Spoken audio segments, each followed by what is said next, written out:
right, I am back. I'm going to read Chapter 3 of The Boy in the Striped Pajamas.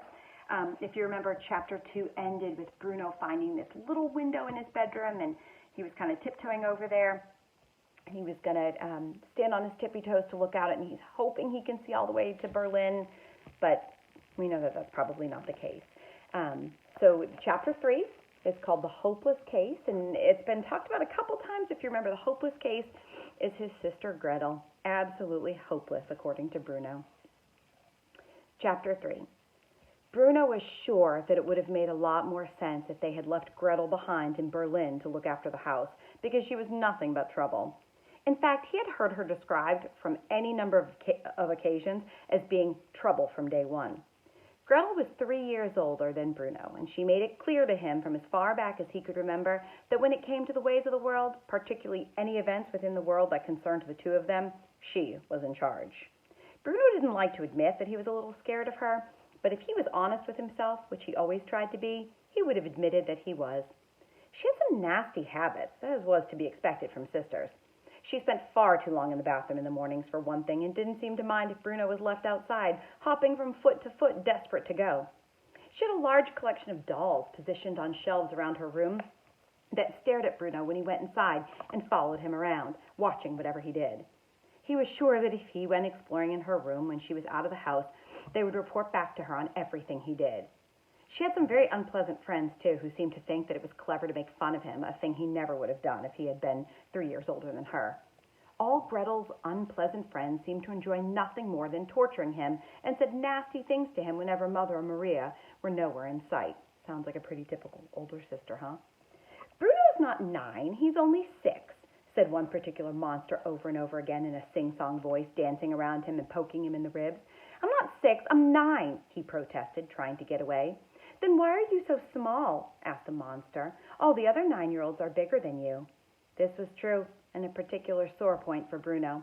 It was a source of constant disappointment to him that he wasn't as tall as any of the other boys in class. In fact, he only came up to their shoulders. Whenever he walked along the streets with Carl, Daniel, and Martin, people sometimes mistook him for his younger brother of one of them, when in fact he was the second oldest. So you must be only 6, insisted the monster. And Bruno would run away and do his stretching exercises and hope that he would wake up one morning and have grown an extra foot or two.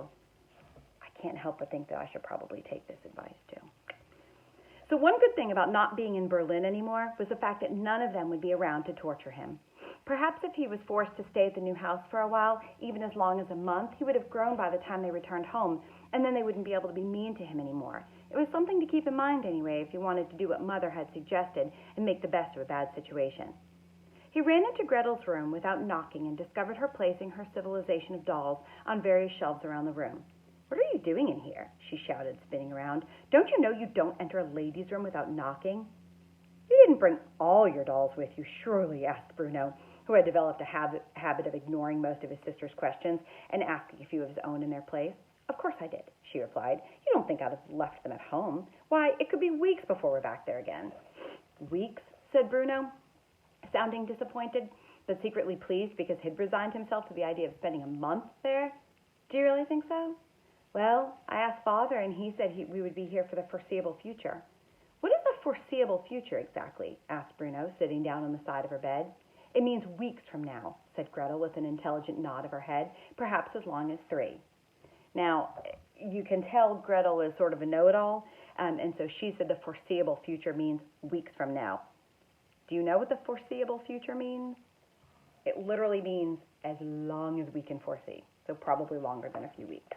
That's all right then, said Bruno, as long as it's just for the foreseeable future and not for a month. I hate it here. Gretel looked at her little brother and found herself agreeing with him for once. I know what you mean, she said. It's not very nice, is it? It's horrible, said Bruno. Well, yes, said Gretel, acknowledging that. It's horrible right now. But once the house is smartened up a bit, it probably won't seem so bad. I heard Father say that whoever lived here at Outwith before us lost their job very quickly and didn't have time to make the place nice for us. Outwith? Asked Bruno. What's an Outwith? It's not an Outwith, Bruno, said Gretel with a sigh. It's just Outwith. Well, what's Outwith then? He repeated. Outwith what? That's the name of the house, explained Gretel. Outwith. Do you remember back in chapter 1 where they talked about this man who came from dinner? and they called him the Fury. And I said, that's not the real word, it's just the word that they are hearing. Well, this, I want you to see it, this is where they are. They're at Out With. And I'm telling you, that's not the real name. So again, just like with the Fury, I'll clear it up after, but I want you to try to think it's not Out With. What might it be? Bruno considered this. He hadn't seen any sign on the outside to say that this is what it was called, nor had he seen any writing on the front door. His own house back in Berlin didn't even have a name. It was just called Number 4. But what does it mean, he asked in exasperation. Out with what? Out with the people who lived here before us, I expect, said Gretel. It must have to do with the fact that he didn't do a very good job, and someone said, out with him, and let's get a man in here who can do it right. You mean father? Of course, said Gretel, who always spoke of father, as if he could never do any wrong and never got angry and always came in to kiss her goodnight before she went to sleep, which, if Bruno was to be really fair and not just sad about moving houses, he would have admitted father did that for him too. So we're here at Out With because someone said out with the people before us. Exactly, Bruno, said Gretel. Now, get off my bedspread. You're messing it up. Bruno jumped off the bed and landed with a thud on the carpet. He didn't like the sound it made. It was very hollow, and he immediately decided he'd better not go jumping around this house too often or it might collapse around their ears. I don't like it here, he said for the 100th time. I know you don't, said Gretel, but there's nothing we can do about it, is there? Well, I miss Carl and Daniel and Martin, said Bruno. And I miss Hilda and Isabel and Louise, said Gretel. And Bruno tried to remember which of those 3 girls was the monster. I don't think the other children look all that friendly, said Bruno. Gretel immediately stopped putting one of her terrifying dolls on a shelf and turned around to stare at him. What did you say? She asked him. I said, I don't think the other children look at all friendly, he repeated. The other children? Said Gretel, sounding confused. What other children? I haven't seen any other children. Bruno looked around the room. There was a window here, but Gretel's room was on the opposite side of the hall, facing his, and so looked in a totally different direction. Trying not to appear too obvious, he strolled casually toward it. He placed his hands in his pockets of his short trousers and attempted to whistle a song he knew while not looking at his sister at all. Bruno, asked Gretel, what on earth are you doing? Have you gone mad? He continued to stroll and whistle, and he continued not to look until he reached the window, which, by a stroke of luck, was also low enough for him to be able to see out of. He looked outside and saw the car that they arrived in, as well as 3 or 4 others belonging to the soldiers who worked for Father, some of whom were standing around smoking cigarettes and laughing about something while looking nervously up at the house. Beyond that was the driveway, and further along a forest, which seemed ripe for exploration. Bruno, will you please explain to me what you meant by that last remark? Asked Gretel.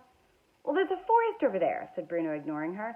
Bruno, snapped Gretel, marching toward him so quickly that he jumped back from the window and backed up against a wall. What? He asked, pretending not to know what she was talking about. The other children, said Gretel. You said they don't look friendly at all. Well, they don't, said Bruno, not wishing to judge them before he met them, but going by appearances, which Mother had told him time and time again not to do. But what other children? Asked Gretel. Where are they? Bruno smiled and walked toward the door, indicating that Gretel should follow him. She gave out a deep sigh as she did so, stopping to put the doll in the bed, but then changing her mind and picking it up and holding it close to her chest as she went into her brother's room, where she was nearly knocked over by Maria, storming out of it holding something that closely resembled a dead mouse. They're out there, said Bruno, who had walked over to his own window again and was looking out of it. He didn't turn back to check that Gretel was in the room. He was too busy watching the children. For a few moments, he forgot that she was even there. Gretel was still a few feet away and desperately wanted to look for herself, but something about the way he had said it and something about the way he was watching made her feel suddenly nervous. Bruno had never been able to trick her before about anything, and she was fairly sure that he wasn't tricking her now. But there was something about the way he stood there that made her feel as if she wasn't sure she wanted to see these children at all. She swallowed nervously and said a silent prayer that they would indeed be returning to Berlin in the foreseeable future, and not in a month, as Bruno had suggested. Well, he said, turning round now and seeing his sister standing in the doorway, clutching the doll, her golden pigtails perfectly balanced on each shoulder, ripe for the pulling. Don't you want to see them? Of course I do, she replied, and walked hesitantly toward him. Step out of the way then, she said, elbowing him aside. It was a bright, sunny day that first afternoon at Out With, and the sun reappeared from behind a cloud just as Gretel looked through the window. But after a moment, her eyes adjusted, and the sun disappeared again, and she saw exactly what Bruno had been talking about. Do you remember when we were reading The Wednesday Wars, I talked about a strategy a lot of authors use is when the atmosphere or the weather mimics the tone. Well, the very end of that chapter, it just said it was bright and sunny, but then the sun disappeared, and Gretel knew what he was talking about. And so obviously, if it turned from something cheerful, just looking out a window on a nice day, and all of a sudden it's like, oh my, there's something tragic here. So kind of think in your head, what could that be? They're out with. So what could they be seeing? All right, and that was the end of chapter 3.